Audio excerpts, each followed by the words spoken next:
Merci à tous d'être restés avec nous pour ce dernier quart d'heure d'INSEM. Alors, les infections urinaires représentent en France le second motif de consultation et de prescription d'antibiotiques. Pour des raisons anatomiques, eh bien, les femmes ne sont plus souvent touchées par ces infections. Alors, quels sont les symptômes? Comment traiter? Et surtout, comment éviter la fameuse cystite? Réponse avec notre duo d'experts, Marjorie Tchel, qui est infirmière, et le docteur Pierre Arnaud, qui est urologue. Si vous avez des questions à leur poser, 0800 3x0 900 ou alors écrivez-nous sur Facebook. Les garçons, vous veillez. On veille.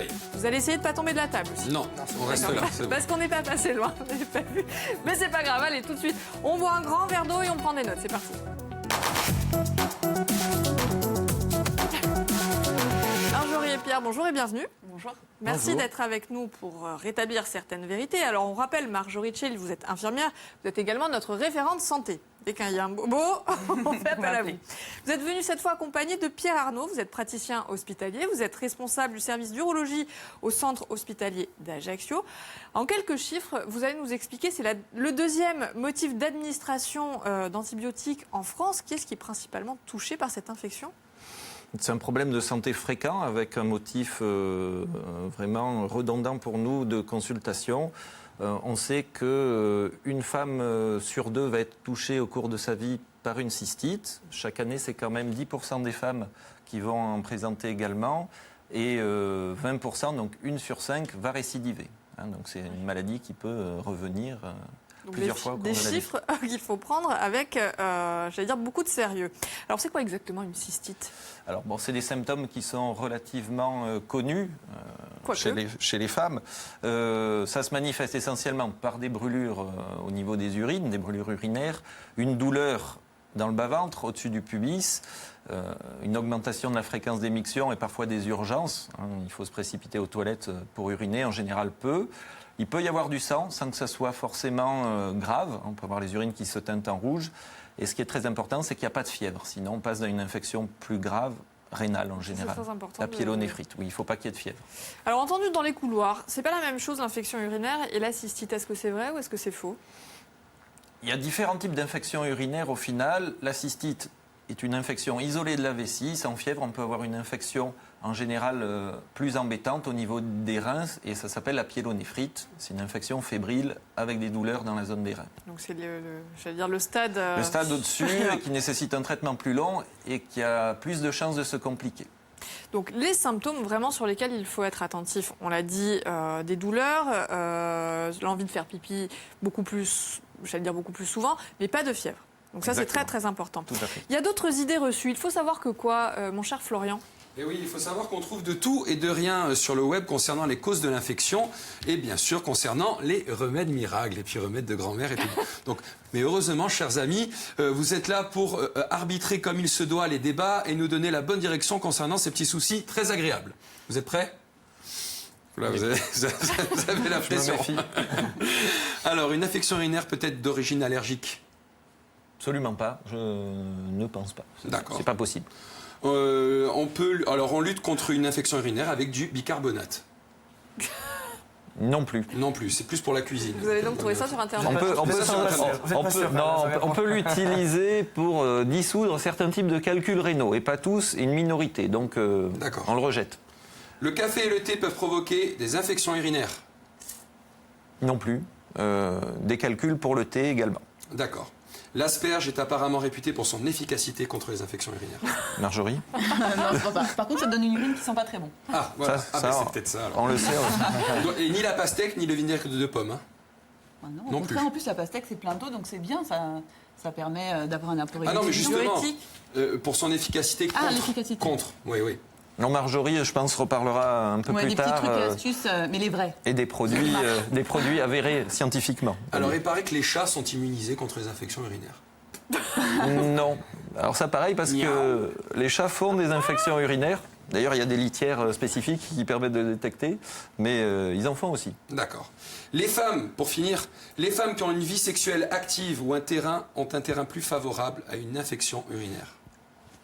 Pourquoi vous me regardez comme ça? Non, mais Non, mais c'est parce que justement, on va en parler dans les petits trucs et astuces, voilà. Et en effet, après les rapports, il faut aller faire une diurèse, il faut aller faire pipi et on expliquera pourquoi. Donc il faut savoir, bien sûr, qu'il ne faut pas lire n'importe quoi sur Internet. Merci. Il vaut mieux regarder INSEM et prendre les infos. Exactement, avec un vrai duo d'experts. Alors, vous nous avez parlé tout à l'heure de la cystite simple, de la cystite avec des complications qui s'appelle la pyélonéphrite, si j'ai bien compris. Ça peut, effectivement. Est-ce qu'il y a un risque que ça devienne chronique ? Voilà, en fait, on distingue, nous, médicalement, 3 types de cystite. La cystite simple, c'est la femme jeune, en bon état de santé, qui n'a pas d'autres problèmes de maladie. Il y a des cystites potentiellement qui peuvent se compliquer, vers une pyélonéphrite notamment. Ça touche la femme âgée, la grossesse, pour laquelle on est relativement méfiant et très précautionneux. Il y a des problèmes d'immunodépression, l'insuffisance rénale chronique et des anomalies. Les femmes porteuses d'une anomalie connue au niveau de l'appareil urinaire sont à risque que la cystite dégénère, on va dire.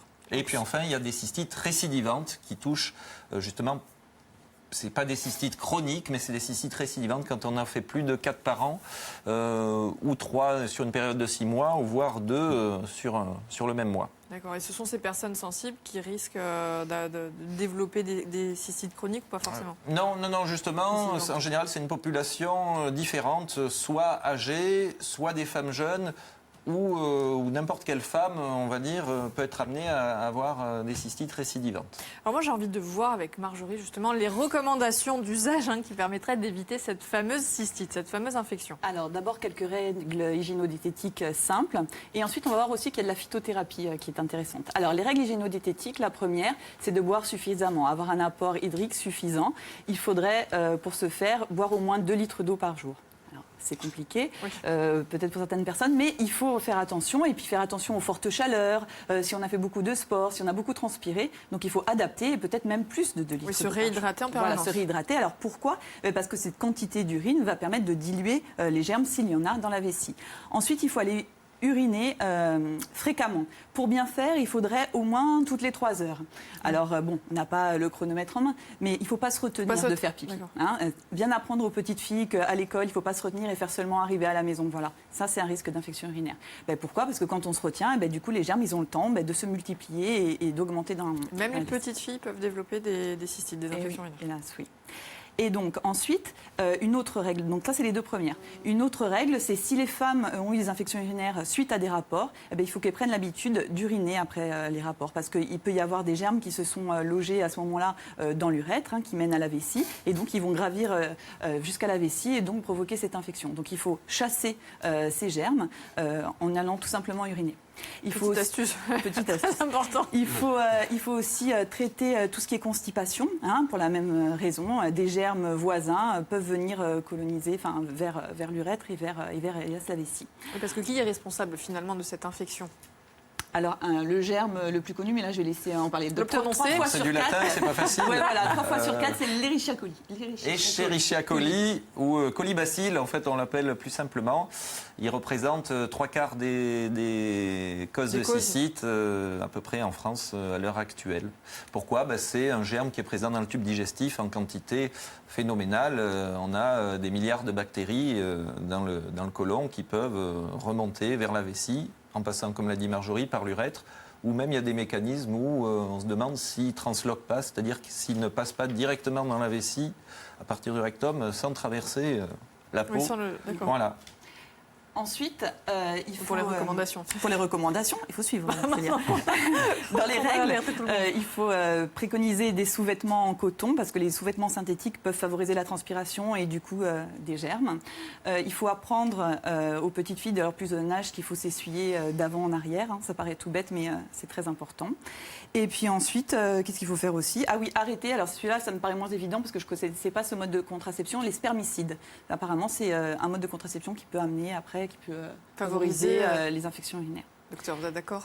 Oui, alors on le trouve dans les recommandations, je pense que c'est de moins en moins utilisé parce que c'est contraignant. Effectivement, on a d'autres méthodes de contraception maintenant plus faciles à utiliser que celle-là. Et pour la phytothérapie, alors il existe une baie extraordinaire qui s'appelle la canneberge, ou autrement appelée cranberry, qui est une baie qui a pour vertu, en fait, de tapisser la muqueuse urinaire et d'éviter en fait que les Escherichia coli s'y déposent. Donc en fait, il est éliminé par les urines et il ne se dépose pas dans la vessie, on ne fait pas l'infection urinaire. C'est une baie qui est beaucoup récoltée dans le nord des États-Unis ou au Canada. C'est un petit peu acidulé. Voilà, c'est un petit peu acidulé, on le trouve en jus de fruits, mais enfin, si on en a besoin pour la prévention, et pas le traitement, le traitement c'est le docteur qui va en parler, mais en tout cas pour la prévention des infections urinaires, on le trouve en pharmacie, sous forme de sachets ou de gélules, sous différentes formes. Le mieux c'est sachet parce que du coup on le dilue et puis du coup on boit, donc on fait d'une pierre deux coups.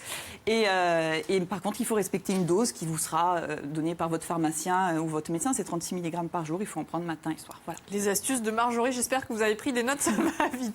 Alors est-ce que les hommes et les femmes sont égaux face à l'infection urinaire ?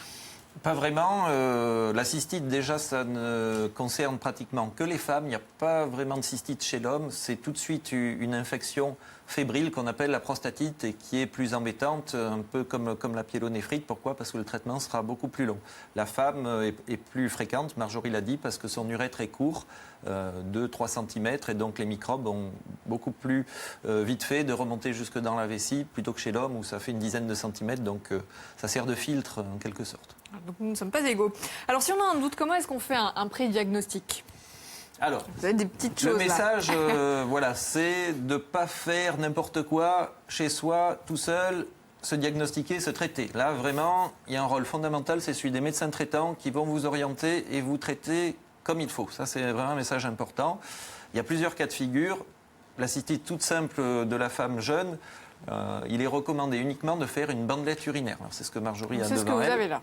Voilà, le médecin va vous préconiser de faire ça. Donc en laboratoire ou c'est chez le médecin traitant, il suffit de la tremper dans l'urine, attendre quelques minutes et ensuite le médecin comparera les couleurs. Il y a une échelle colorimétrique pour voir s'il y a des nitrites, des leucocytes. Alors justement, Sandrine demande si l'alcool peut modifier une analyse urinaire. Pas vraiment. L'alcool, on va dire, certains vins, le vin blanc, notamment le champagne, peuvent donner, en congestionnant un peu le petit bassin, une gêne urinaire, mais en aucun cas ce sera favorisant des infections. Les épices aussi également, on préconise de ne pas trop les utiliser quand on a déjà une gêne urinaire, mais en aucun cas une infection. Analyses, il n'y a pas de modification. Non, c'est pas ce qu'on recherche dessous dans ce type-là. Ça va pas masquer une infection urinaire ni la favoriser. Alors docteur, évidemment, on évite l'automédication. Oui, ça c'est fondamental. Consulte. Pourquoi ? Parce qu'on se retrouve avec des catastrophes, nous, en fin de course, chez des hommes qui ont besoin d'être hospitalisés ou être traités pour une cystite ou justement une pyélonéphrite qui est plus embêtante, avec des germes résistants, parce que les gens se seront traités de façon inappropriée avec un mauvais antibiotique pour pas la bonne durée, en général pas assez longtemps.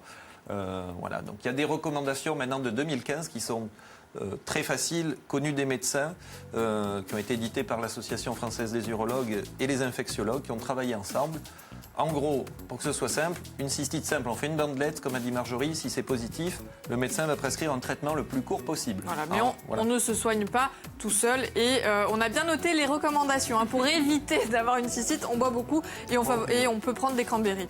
Merci beaucoup à tous les deux d'être venus nous expliquer comment éviter le pire. Demain, on va parler d'un autre sujet, on reste dans la médecine, la vaccination obligatoire. Alors, quelle différence avec les 8 vaccins qui étaient déjà recommandés ? Que vous soyez pour ou contre, une chose est sûre, le sujet a fait débat. On va en parler avec le docteur Sylvie Ferrara. Ce sera demain. D'ici là, bonne journée à tous. Ciao.